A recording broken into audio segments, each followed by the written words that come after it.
better take another close look.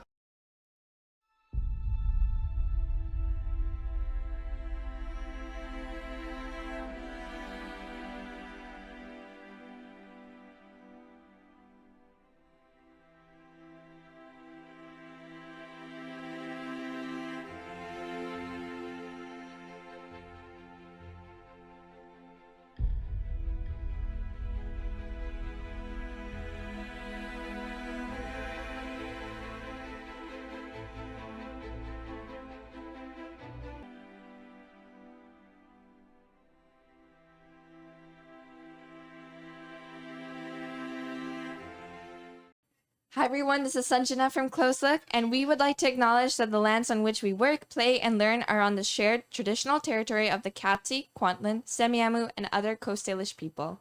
Thank you. Hi everyone, this is Sanjana from Close Look Productions, and I am here at the 11th Butterfly Release event, and I am super excited to interview people, see what this event is about. I know that it is a fundraiser, and yeah, looking forward to it. Please continue watching.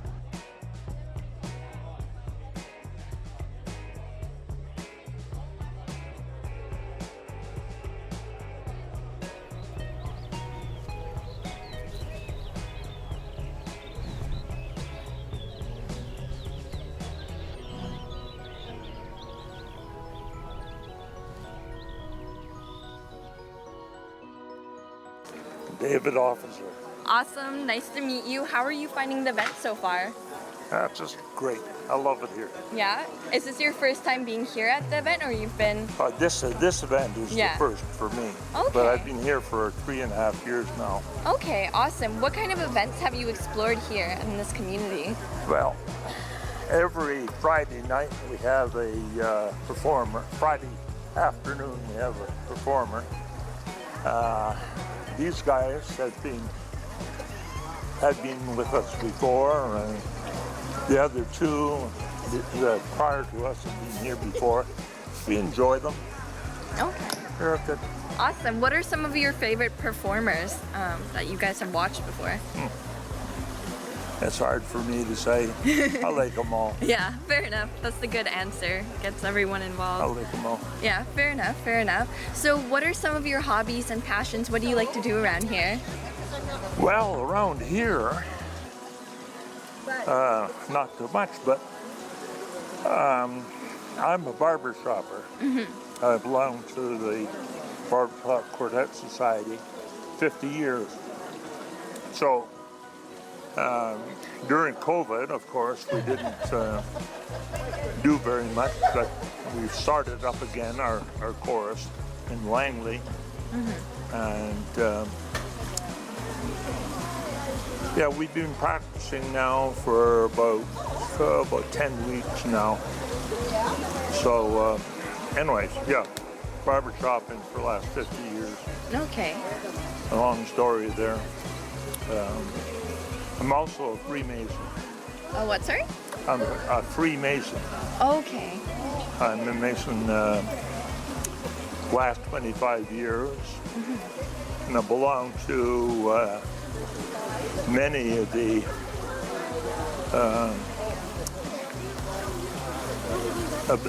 bodies that are part of Freemasonry. My lodge is in Richmond. Okay. Why? Because the guy that I talked to about becoming a Freemason, you have to ask to be one. Okay. And the guy that I talked, he knew my Air Force background. So he put me into Aviation Lodge in Richmond. And so I do Scottish Rite and York Rite. I have a lot of good friends there. Yeah? Oh, awesome. So do you feel like you've connected with a lot of the people here? Oh yeah. Yeah? Oh yeah. I'm on the resident council now. Okay. And we had my official first meeting just last week. But so I'm a little bit new to that. But I hope I can contribute. Okay, awesome. What kind of things do you guys get to do through that? That's the question. I haven't found out Oh, yet. okay. Okay, keep us posted on that one. Keep me posted on that. Yeah, definitely. And any message that you have for the youth out there who are listening? Any words of wisdom or anything of Words that of sort? We always Well, do that. well, this is a very welcoming committee, a community. There's lots of things to do, and if you don't want to do them, you can go to your room. Fair enough. And I've got a book on the go all the time, so I can always go back up and read. I'm fortunate enough to have a room with a balcony. It gives me the fresh air, and but there's rooms here that are just one tiny room up to the balcony kind of a room. Yeah, there's lots to do, and I heartily recommend any senior that wants to come and live here. Yeah, definitely.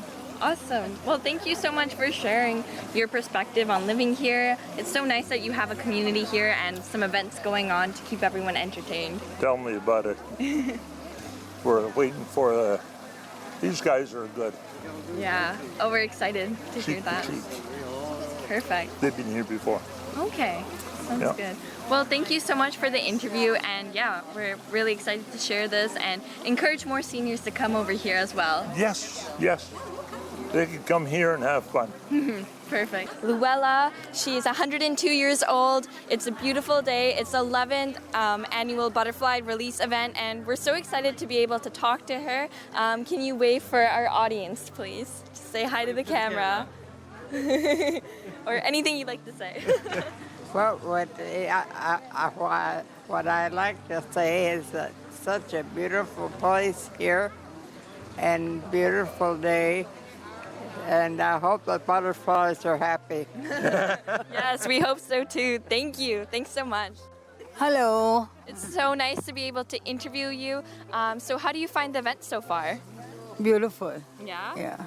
Have you been at these events before? Yes. Before COVID. Okay, what were they like? What kind of events did you attend? Same thing. We released butterflies and yeah. Oh, nice. We had entertainment. Okay. What kind of entertainment did you have? Any fun performers? Yeah, the usual ones who keep coming in, either Elvis, Steve Elliott, and Cheek to Cheek. They come in. Okay. And Ben Dunnell, who played the piano. Yeah. Beautifully he plays. Okay, but not as good as you. I mean, I heard you play the piano. Tell us a little bit about that. Yeah, I play for the residents regularly for the last 4 years. Okay. Yeah, and they sing. And we have songbooks, which one of our friends, Joyce, put together, and then a few of us paid for it, and we have 25 books. So those are distributed at the sing-along. Yeah. How often do you guys do your sing-along events? If I'm here at the weekends, I play Saturday, Sunday, and then Jeff puts me on like 4 times this month. Oh my God. Yeah. So you are quite the performer. So how long have you been playing piano? From the age of 5. Oh my In India. God. Oh, India. wow. I'm from India. That's amazing. Any other hobbies, or how do you really pass your time normally? We have lots of activities. We have bingo and horse racing and socials, and we see videos, movies.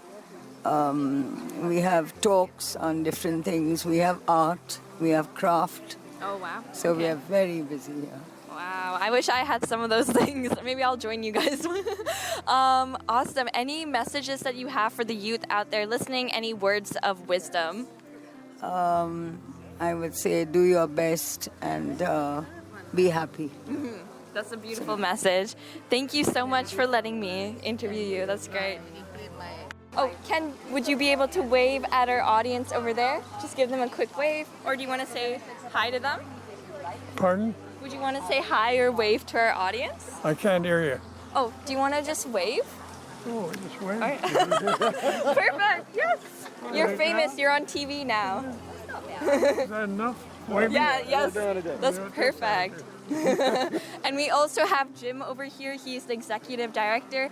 Jim, can you introduce Ken over here? Tell us a little bit about him. Yeah, Ken has been a resident here for quite a number of years, and unfortunately had to move out because his needs were such. But I think one of the things that Ken is quite so significant about is he has turned 102. He's almost 103 in a few weeks, and has been able to watch these butterfly releases multiple times over the years. Yeah. Wow, that's exciting. Awesome. And can you tell us a little bit about you as well? About me. Yeah. I'm the executive director here. I've been here about 8 months now, and this is my first time for a butterfly release. I'm pretty excited about it. It's been a lot of fun to get this put together. This is our 11th butterfly release at the site, so this is nice to be able to start this up again. No, that's great. And it seems like such a beautiful time to actually get this event going. Like it's summer, it's super lively. How did you find the whole process of creating this project this year? Well, we were fortunate because this is the 11th one, so we had a lot of the plans from previous years that we could rely on. And it was just more, how do we do this in this kind of new normal? Yeah. Navigating what kind of this, I guess now we're called endemic, and how do we do that? And that's why I'm still wearing a mask. Yeah. So, yeah. Did you find like the transition between like COVID and like coming and creating this event a bit difficult? And what was that process like? It is, after 2 years of all the restrictions, it's sometimes hard to get my head around that this is okay. Yeah. Is this legal or not? It's legal. Yeah. We still, there's still limitations on things. So, visitors that come into the site here in the building have to wear masks still. We still require proof of vaccination. So those are things that, kind of outside of here. Nobody's aware of that, but that's still in place here for us. Yeah. No, that's awesome. And why do you think it's so important to have events like this? What strikes me about today as I see the people is everybody is just so glad to be able to gather in a group. And we're so fortunate with the weather that we can be outdoors, and so then, the wearing of the mask isn't critical in that. And it's just such a joy. I think that's the best way. People are just excited to be together and do something big like this. Yeah. Do you feel like it's definitely like helped build relationships and connections in the community now that there's more in-person events? I think it has. What surprised me is I'd be walking past the reception and I'd hear them talking to people that live in the neighborhood. Yeah. And they want to come just to participate in the event. They have no direct connections to Fleetwood Villa. But they just want to come because they want to be part of it. And so it's just almost like becoming part of the neighborhood again. Yeah. Because we've all been so isolated, and now we can actually begin to be neighbors again. Oh no, that's so great to hear that the community's kind of coming back together.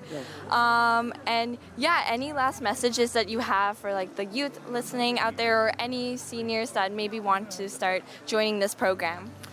Well, they're certainly, for the seniors, they're certainly welcome to come and give us a call. We can show them what we have to offer.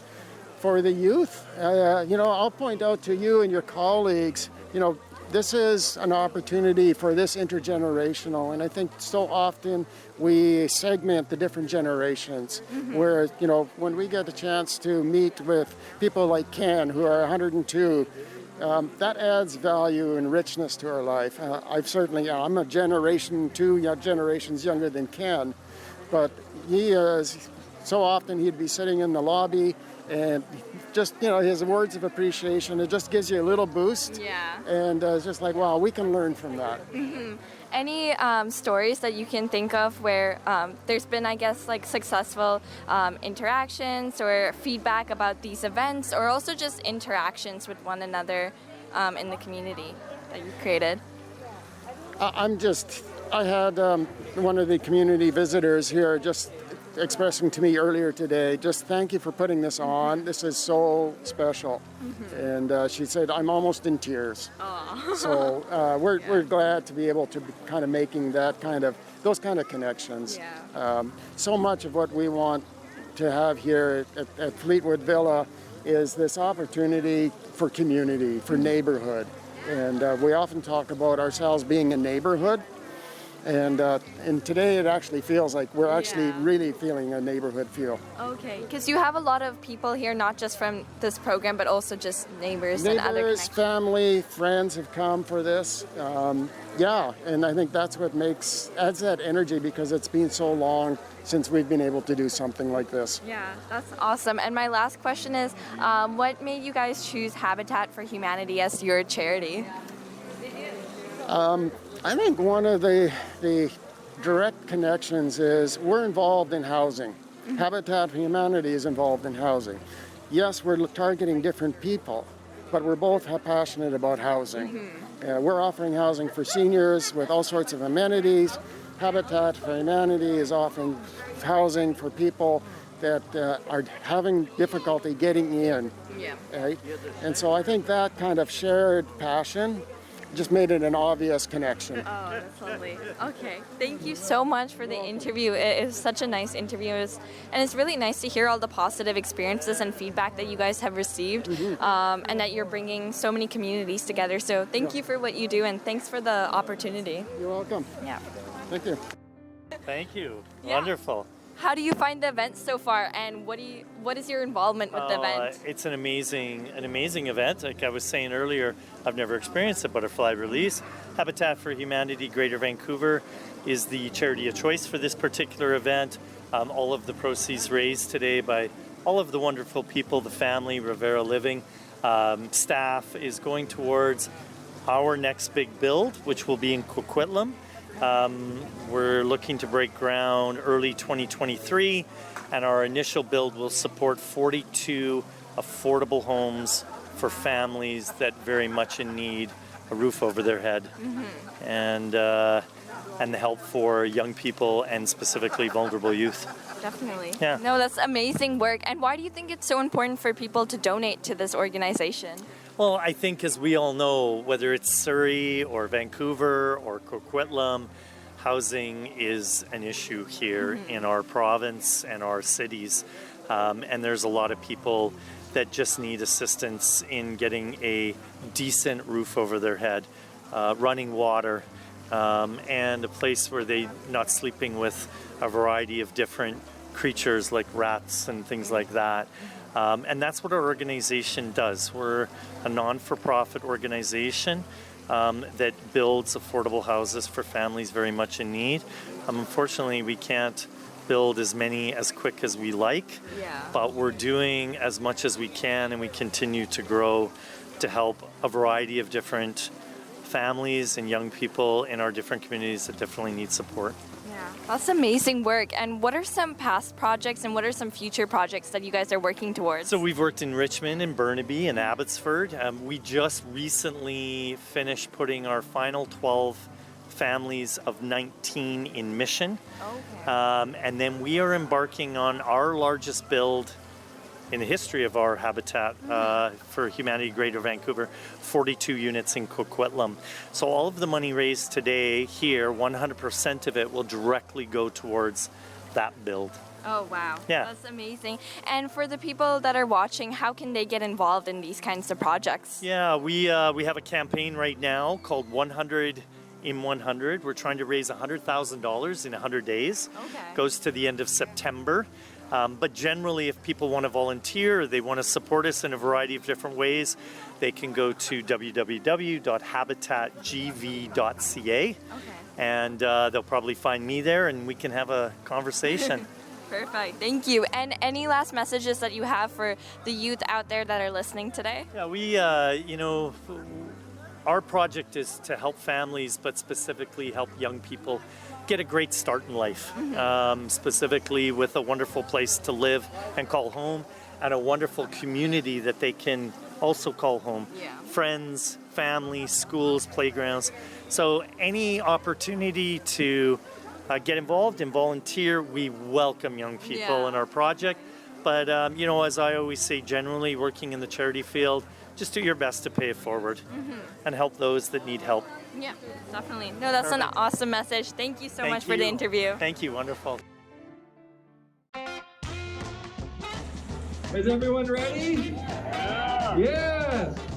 Let's count it down in 10, 9, 8, 7, 6, 5, 4, 3, 2, 1, and release.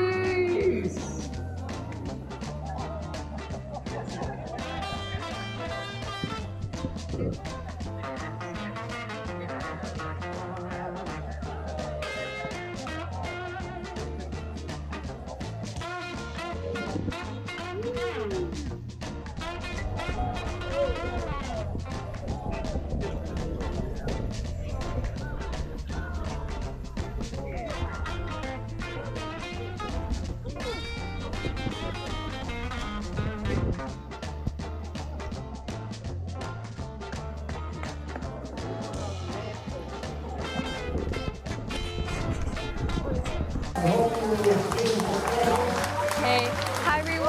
Thank you so much for joining us today at the 11th Butterfly Release event. We're super excited to be here. We saw some wonderful butterflies, interviewed a lot of people, and even the executive director, and even the organization where the money is going to go towards. So it's a fundraiser and it's a super awesome event, super colorful, lots of flowers, and lots of great people. So thank you for watching.